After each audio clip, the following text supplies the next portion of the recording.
Thank you for letting us come back to your office to talk to you. They're always welcome. Thank you, sir. All right, you have certainly gotten the attention of the President of the United States with Governor Brewer and with Senator Kyle about the border in Arizona. You've gotten the attention. Are you getting any action? Well, apparently there is going to be 1,200 National Guard sent somewhere, and we were told it's just a desk jobs, but I'm glad that that's a good first step. But it's very clear that we need 3,000 on the Arizona border. We need more surveillance capability, and we need better fences and to complete the fence. We can secure the border. They've made great strides in San Diego, they've made great strides in Texas, and they've even made great improvements in the Yuma sector of our Arizona-Mexico border. We have two sectors, Yuma and Tucson, and Tucson sector is still very badly lacking. Why was Tucson sort of left behind in this? Why not the attention there? I think it's a combination of factors, including the fact that the most vicious of all the cartels is the Sinaloa drug cartel. It's headed by a guy named Chapo Guzman. I mean, this guy is a remarkable criminal, and they happen to be located just on the other side of the Arizona-Mexico border, and they are very powerful, they're very influential, and they're very, very active. Yeah, I just read this morning, I mean, just terrible stories in Mexico. There were 6 dead bodies found. 3, they've all been tortured. 3 had their hearts cut out. They had a Z. 3 had a Z in their chest for Zeta, which apparently is one of the newest cartels. Vicious, terrible crime. Zetas are the ex-special forces Mexican military people who are especially vicious. One of the things that people don't understand is how vicious these cartels and human smugglers are, and they're practically one right now. Not only what they do to each other, what they do to innocent Mexican citizens, but what they do to people when they bring them to places like Phoenix, Arizona. They hold them in drop houses under unspeakable conditions. They hold them for ransom. You know, the #1 kidnapping capital in the world is Mexico City. #2, Phoenix, Arizona. So when I see our Secretary of Homeland Security and others say the border is much more secure, then why is it that Phoenix, Arizona is the #2 kidnapping capital of the world? It certainly means we have a lot of work to do. Well, this is no ordinary Homeland Security chief, though. This is your former governor of Arizona before your current governor. I'm very disappointed in the former governor because as far back as 2006, Janet Napolitano asked for additional troops on the border, also asked for the federal government to repay the expenses that are involved with illegal immigration. I guess she proved again that old adage, it isn't so much where you stand, it's where you sit. How about the new governor, Governor Brewer? She's doing a fine job, and she's standing up for Arizona, and I'm very proud of the work that she is doing. This is a tough situation. Arizona would never have enacted this law if the federal government had performed its responsibilities of securing the borders. And I could throw numbers at you. 1.2 million pounds of marijuana intercepted in the Tucson sector last year, 241,000 illegal immigrants crossed the border, and yes, there have been some improvements, but the people in the southern part of my state are still not living a secure environment. Every citizen has that right.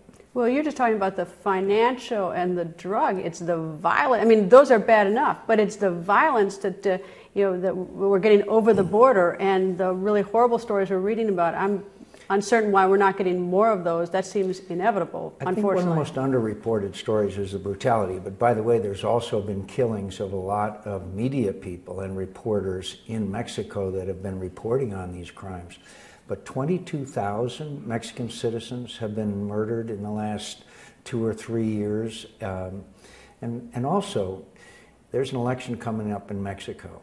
If the wrong person were elected, who chose not to fight these drug cartels, as President Calderon, much to his credit, is doing, then I think the implications are very severe. And finally, could I mention again, we ought to be talking about who and what is creating the demand for these drugs, these $65 billion a year business or whatever it is, astronomical numbers. we in the United States are, and we ought to start looking at that aspect of it as well. Well, from what I'm told, it's the business people who like the cheap labor in this country, who don't want a comprehensive immigration reform, and it's the far left, the other side of the spectrum, who want who don't want to offend a huge population in this country. So it's this giant middle that's screaming for help, but these other two ends are making it difficult to get any sort of reform or security. Well, I think that's accurate. I'd also add one additional point. I think there's a political calculation going on that the Democrats may be able to get a solid Hispanic vote in years to come. Be it an overwhelming majority of the American people think we have to secure our borders. They understand what Arizona did, and they oppose this outrageous boycott that's going on of our state, which would only hurt 30% of our population, which happens to be Hispanic. The Gulf, horrible catastrophe going on right there, and just looking at the numbers, about 67% of the American people in a recent poll have a negative feeling towards the way the federal government is handling it. Coincidentally, with Katrina at this time, 62% had a negative view of how the federal government is handling. How would you handle it differently? I think I would be much more active in coordination and consultation with the local authorities and the governors. Bobby Jindal has raised legitimate concerns, the governor of Louisiana. I'd be working much more closely with the governors and the local authorities. Now, I have some sympathy for the president because this happened on his watch. That's true that he's getting blame that perhaps he may not deserve, but you've got to give the impression, and not only the impression, but you have to actively solicit the involvement and support of the people who are directly responsible to the voters, even the local sheriff, the parish leaders, the governors. I would be consulting with them every single day, because when they criticize, then there's great legitimacy to their criticisms, because it's their constituents that are going through this terrible experience. Well, a lot of environmentalists are critical of the president. I don't know what they expect him to do, but he is getting hit from a lot of sides, as the people are saying he should be doing more. Well, I think the best way to find out what more needs to be done, talk to the people on the ground there, people who have the experience and the knowledge. And again, I refer to the governors, the local authorities in particular. Also, I think looking back, you could argue that the administration placed too much reliance on BP and gave the impression that BP was going to solve this problem only with the oversight of the government. The government has to take charge, and I think that Admiral Thad Allen seems to be doing a good job.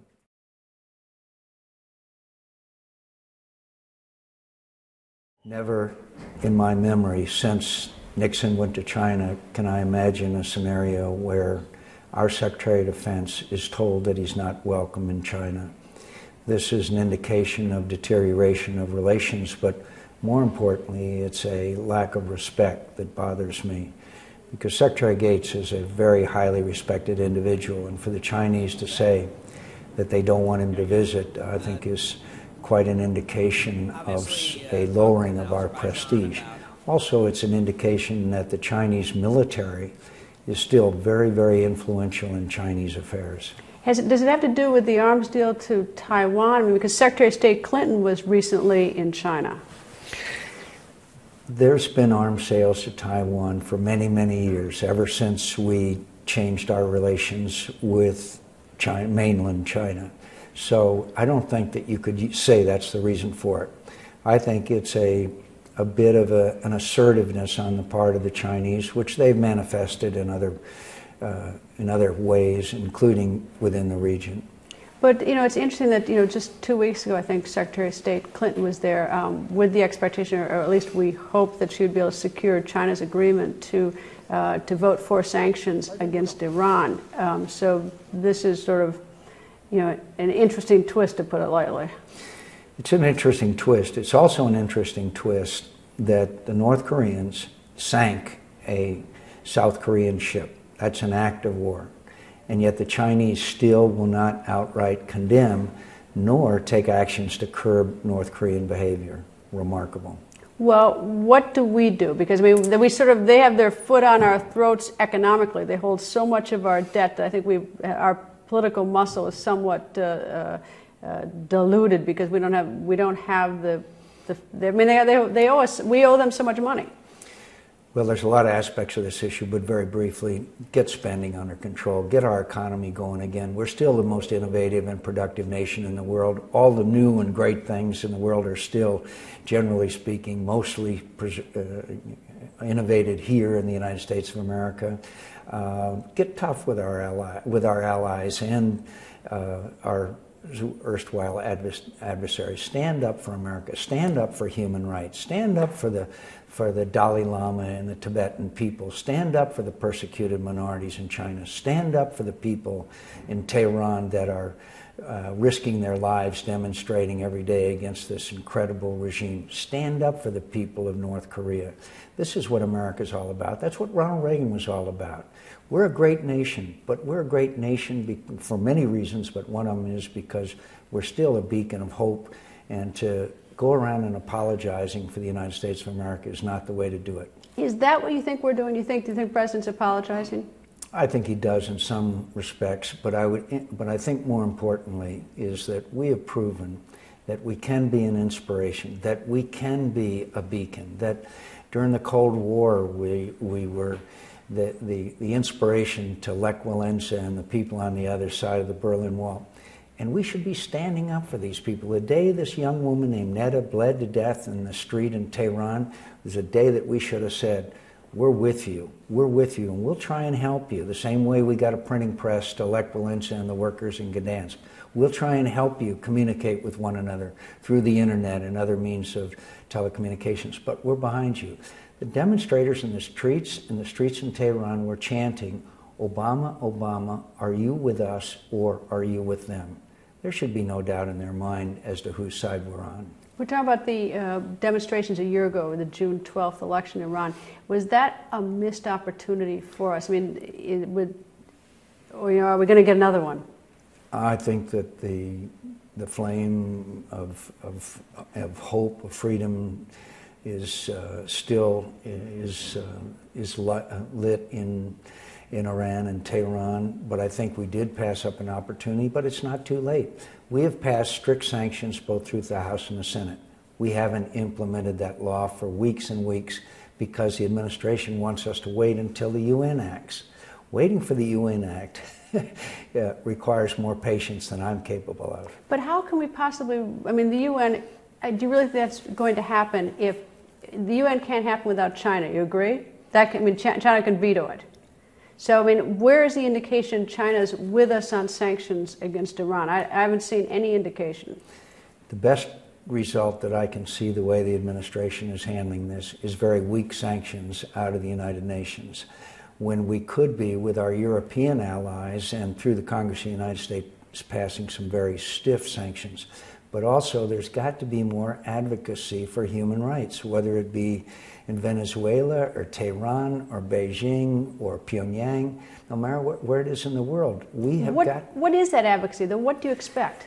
I expect that what they expect of us. Like what, though? Give me an example. Like, what would you expect? An example would be a speech by the President of the United States saying, these are the principles of human dignity that all people, not just Americans, are endowed with certain inalienable rights, and we are with you. And we are going to have a radio-free Iran. And we are going to try to help you network with one another. And morally, we are with you. And that means so much to them. That means, ask Nathan Sharansky. When Ronald Reagan mentioned his name, he said that it spread through the gulag like wildfire. We are a nation that inspires people. And that's really, and I'm not talking about arms shipments or anything like that. I'm talking about moral leadership in the world. And unfortunately, that's not been part of our conduct of foreign policy. So much emphasis has been placed on unclenching the fist that we're not standing up for those people that are being brutalized as we speak.